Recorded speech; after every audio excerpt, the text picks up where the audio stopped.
Hey guys, so I just wanted to take a moment and kind of talk through a case that I'm working on right now and do a little less of the science approach and a little more of a conversation because I do get a lot of questions and I want to try to answer those as they come along.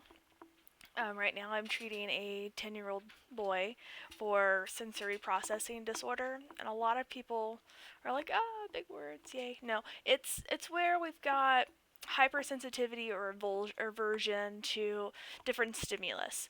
So a lot of times these people are seeking behaviors, and they may be chewing on their shirt collar, their sleeve, every pencil top imaginable.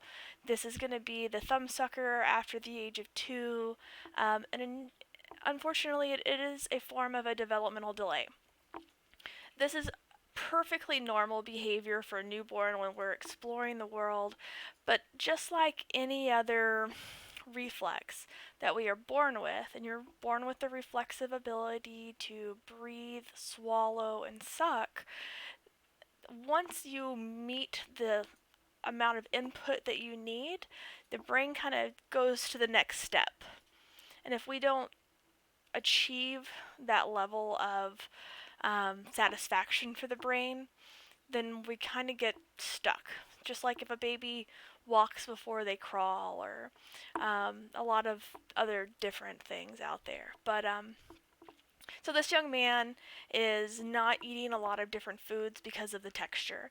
And I have to step back and look at why are we doing this and what else is he doing or not doing. And we discovered that a lot of it has to do with, I think, the hypertonic state of the face. And research supports that when we have hyposensitivity and we can't predict, okay, what it's going to feel like once it goes in my mouth, and I don't have full control or coordination to move food from left to right and a proper swallow, then I'm really not interested because anything could happen.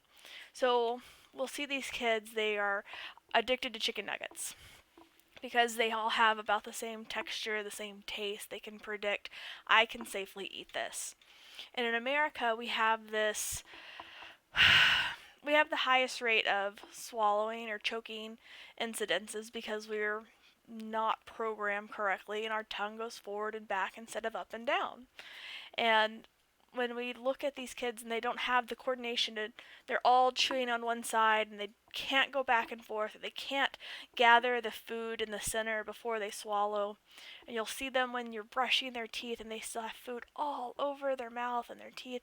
They just don't have that coordination. The tongue and the lips are not cooperating. So we're going through myofunctional therapy.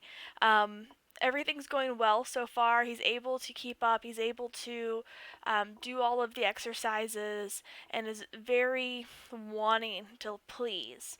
And so I'm excited to see the progress that we make. But this is a personal case for me because my own son struggles with so much of this, and I'm excited to be making headway.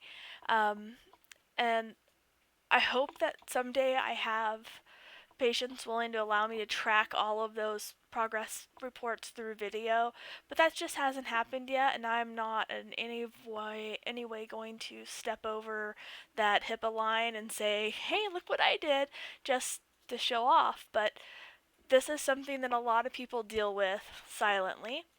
Um, a lot of it, with my own son, was to the point that he could not chew with his mouth closed. He could not close his lips to chew, and it wasn't because he was being rude or we never reminded him, but he physically was programmed to breathe 100% through his mouth.